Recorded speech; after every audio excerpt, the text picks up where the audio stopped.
A couple of years ago when I was growing up, we would go on vacation to Canada. We would camp. I remember, though, on those trips, as we'd journey into northern Ontario, the stars. Because when we were in the wilderness, we were 150 miles away from the nearest light pole, and the stars were brilliant. So, it was dark. It was pitch black dark, and then you would see these brilliant pieces of light dashed across this dark canvas, and it was just awe-inspiring. I realized how infrequently I pay attention to the stars in my regular life. There's a lot of light, there's a lot of things happening, and for the most part, I don't remember to look up and to pay attention to the stars. The story we read today is of these magi, these folks who have come to see Jesus, and they are stargazers. They have somehow noticed that this star has risen in the sky, and so they go after it. They pursue it. They know about the stars. They know about following the stars. They are aware that something has changed, and they go to see what it is. This story introduces us to the season of Epiphany. Epiphany is the season in the church year where Jesus is revealed. In many ways, it's like New Year's for the church because it invites us to get a glimpse of Jesus that we haven't seen before. It invites us to open our lives up that Jesus might be revealed to us and through us. We have an opportunity in this season of Epiphany to allow Christ to be revealed to us in a new way, to allow Christ to be seen in us in a new way. And this story begins to invite us to understand what that looks like as we enter this season of the church year. It's hard to preach stories like this, I'm going to be honest with you, because it's stories that we all know.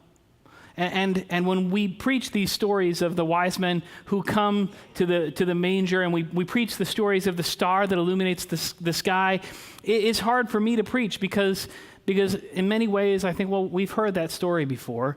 What else is there to say? And so this week as I prepared to preach, as I thought and read and wrote, my prayer was, God, reveal something of yourself to me through this story that I haven't known before.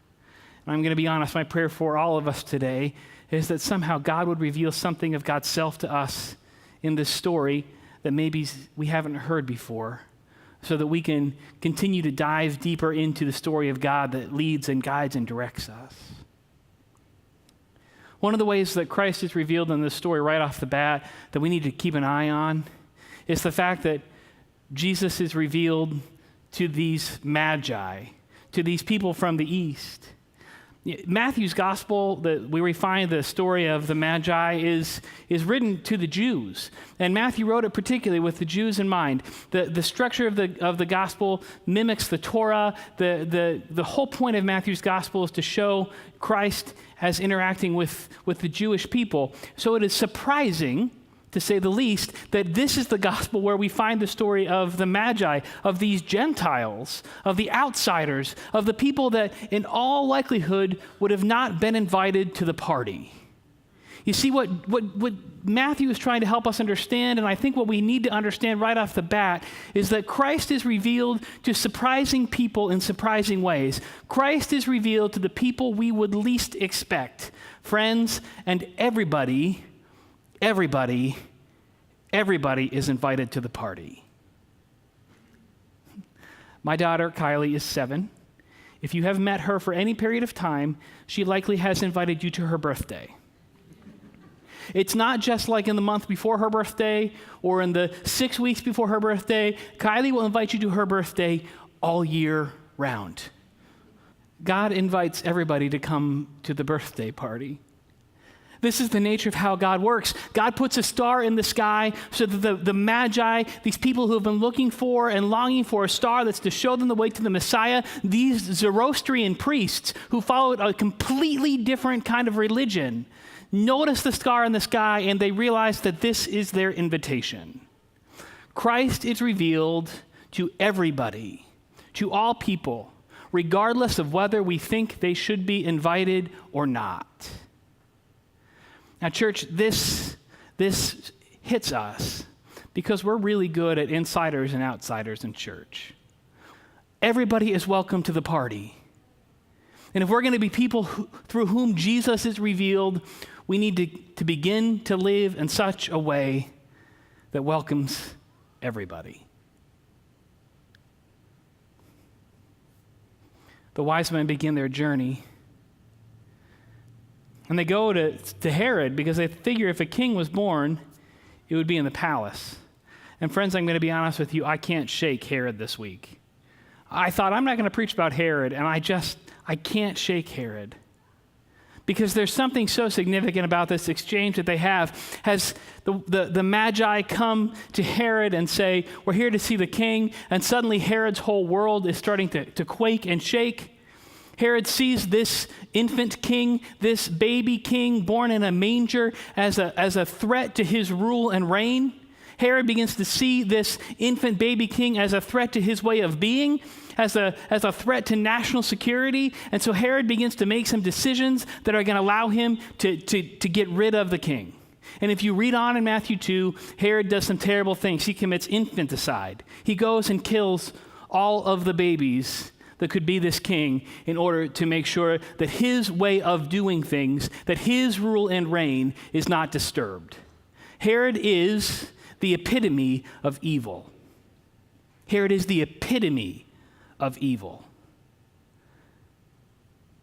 When the Magi leave, they go to the baby, and the last verse that we read this morning says they go home another way. Somehow, they understand an angel shows up to them in a dream, something takes place, that they realize if they go back to Herod, things aren't going to go well, so they go home a different way. They're willing to stand up to the evil that's presented to them by Herod, even though it costs them something, and even though it is likely an inconvenience. Friends, if Jesus is going to be revealed in us and through us, it means that we have to learn what it means to stand up to the evil of this world. We need to stand up to the evil of this world that leaves people out.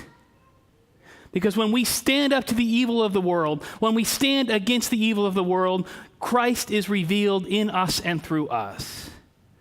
Friends, as Methodists, we take a vow at our baptisms to resist evil, injustice, and oppression in whatever forms they present themselves. And more, the wise men are calling me to stand up to the evil of the world. So who are these magi that come? Maybe for us, they are the epitome, the example of what it looks like to be a servant disciple.